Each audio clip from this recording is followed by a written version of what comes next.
idle, slack, slothful. Slothful, which is another word of what? Laziness.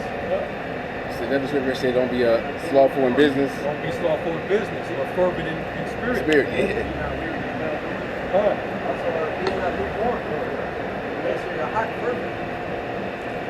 And these are, it's a spirit. Yeah. These are the set things, these are the things that make you fit for what the Lord has in store, man.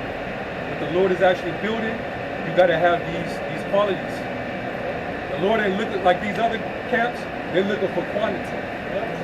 So they don't be looking for dudes that's when the apostles get on our ass and be like, y'all brothers need to get on fire, man. Brothers that's pussyfoot, their hands in their pocket. They constantly saying that because we have a rule, we have a standard amongst us. You can't be lazy in this thing.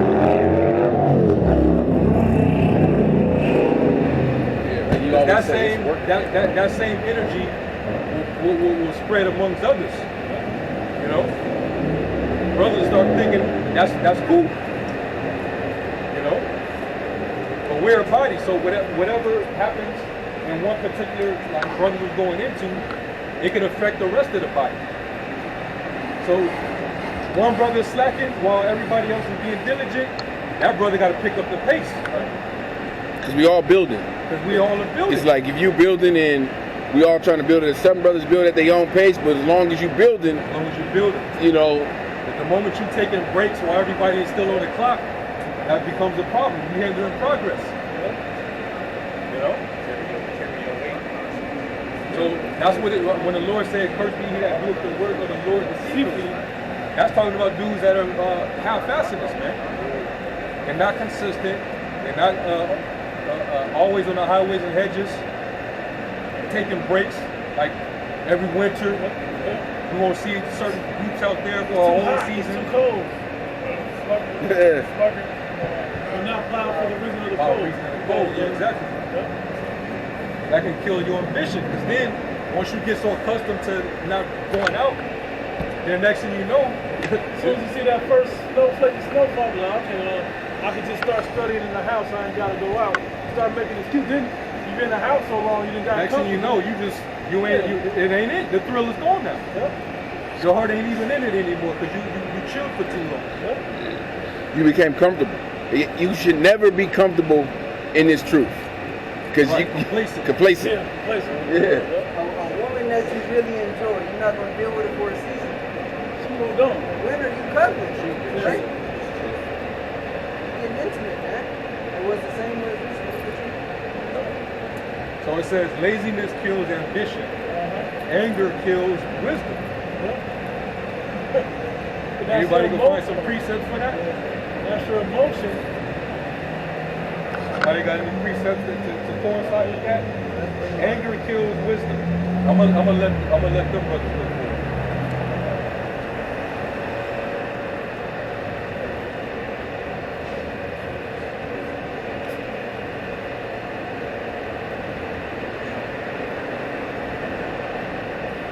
That's cool. I'm gonna let them brothers search it out.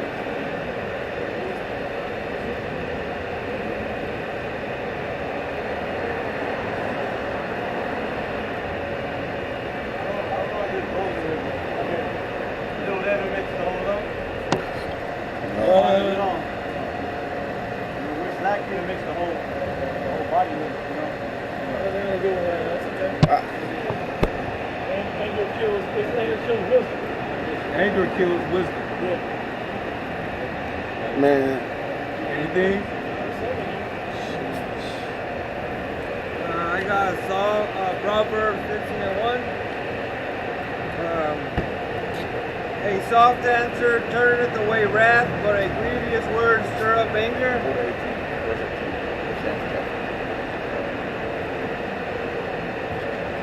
I mean, that's a good one. Can I say something? That's a good one. Like, you can be angry, but you can still be wise at the same time. Yeah. Like, you still can be wise. Yeah. That's angry. Ain't nothing wrong with being angry. Right. You know? Put it in the right perspective. You got another one. Because like the brother said, it's not a sin or it's not going off to be angry, but it's about how your anger is being misguided. You can't have misguided anger. You gotta know how to apply. Like, for example, this is one of the scriptures that come to mind. Let not let not the sun go down upon your wrath. Because you allow time for that anger to prolong, it becomes, it starts to overtake you. Like, for example, what happened to Saul? He turned into an idiot because his anger took over. He let his anger take over. He stopped applying wisdom over his jealousy over David. You can't let anger overtake you. Just let me speak and quick to listen. That's one. That would work. Anger and anger, it turns to a grudge. We're told not to grudge one against another. That's it. This is Proverbs 16 and 32. He that is slow to anger is better than the mighty, and he that ruleth his spirit than he that taketh a city. It is. So, Ecclesiastes 4:30. Be not as a lion in thy house, or frantic among thy servants. I mean, because if you're not being angry, you want to say something? Man, I'm learning to do that.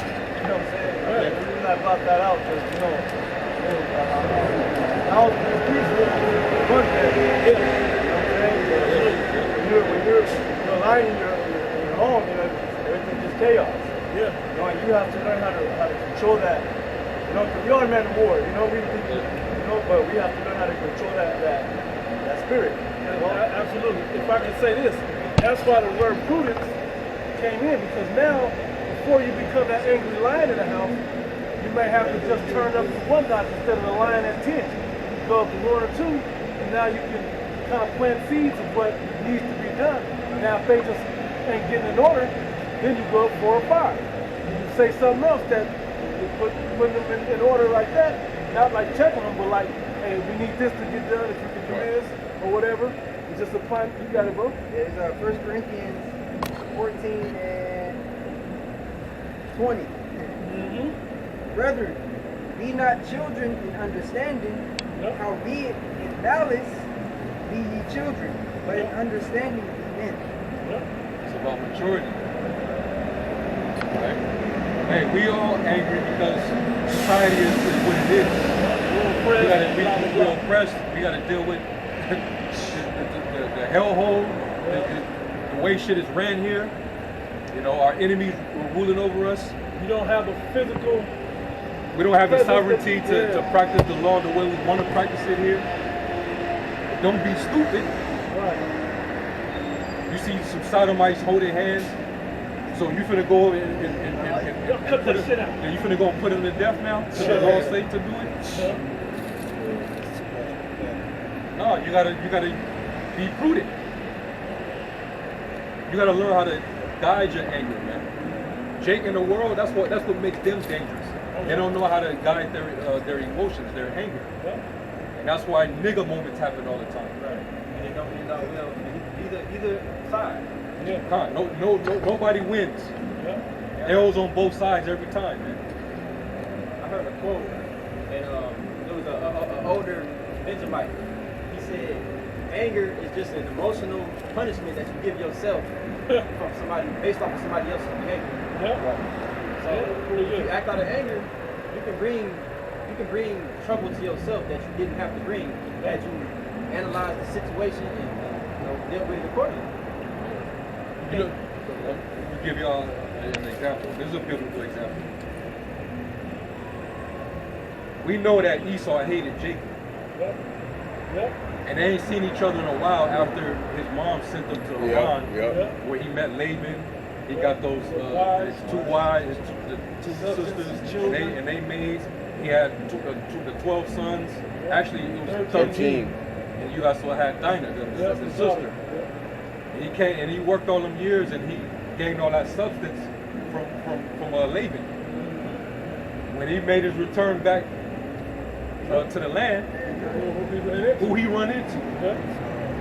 He ran into Eve. Actually, he sent the sheep flock and gifts before he met. Before Jacob met himself. Yeah, he had them go first. The kids and yeah. So now you're seeing, right, how wisdom comes to play. Now imagine if Jacob, if he was just as angry as Esau was, and was like, man, as soon as I see you, like how Jake is today, it's on sight. Right. They would have crashed out, and nobody would have made it out of that. It would have been an epic L on both sides. I want to use the quote from Boys in the Hood. They trying to smoke me. What I'm gonna do? Do my best to smoke the nigga before he get me. Right. And they was in contact, and he was like, see, brother, that's the wrong mentality. The father was trying to break it down to old guy. Right. You know, but for y'all that seen that movie. Somebody get Proverbs 21 and 14. There's a scripture that talk about a gift. No.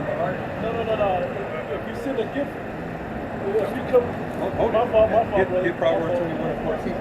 Just quickly, so what is that? This is Ecclesiasticus 7 and 9. Be not hasty Good. in thy spirit to be angry, for anger resteth in the bosom of fools. There it is. There it is.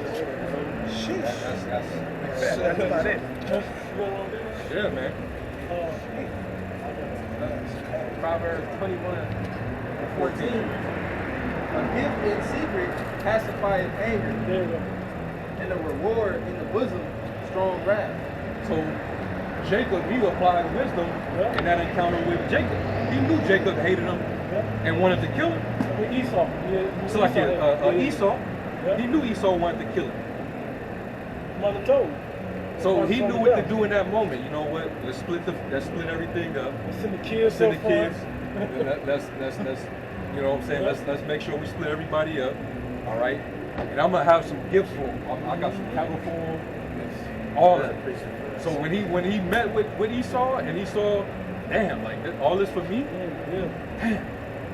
I can't be mad right now. I gotta respect him. Yeah. And he kissed him on the neck and all that. Esau wanted to send his own man, right? Yeah, he was gonna send the sword out. He sent he had his soldiers ready, man. And then the wisdom of it would have been like, oh damn, he killing all the kids. Yeah. Okay, we need to flee or we need to fight or whatever the case was. But that family wasn't ready to fight. The scriptures also said in Luke 14, I think it is, he said, what king has to count the cost, whether he has sufficient to get 10,000 to meet 20,000 in battle, you know, or send ambassadors for peace. And that's what Jacob did. He had wisdom, said, no. And look, he tried to do that, going in the king of the south tried to do that, and the king of the south. I don't think what king that was. The king of Judah tried to send that over to the Babylonians, like, hey, just don't come and invade us. Here's some gifts. And it turned. It didn't work out that time. Dumbass. What was that dumb? Oh, Who's okay. the dumbass king that showed him all that? Luke 14 and I couldn't think of it. It's like 28, yep, something like that. For which of you intending to build a tower sitteth not down first and counteth the cost, whether he has sufficient to finish it? Less happily, after he has laid the foundation and is not able to finish it, all that behold is begin to mock him, saying, this man began to build and was not able to finish.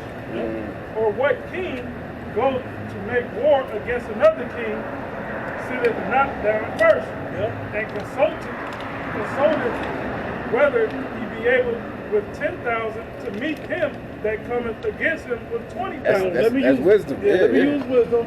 Damn, we only got about 5,000 people that want to actually fight. I'm not sure the Lord gonna work with me on this. What did it continue to say? Or else, while the other is yet a great way off, he sendeth an ambassage. Sendeth an ambassage. It says delegation. Representative. An ambassador to go represent me. And desires conditions of peace. Showing diplomacy. Yep. You have diplomatic relations so that things don't spin off into conflict. Yep. Yeah. where they try to That's negotiate and come to a compromise before things happen.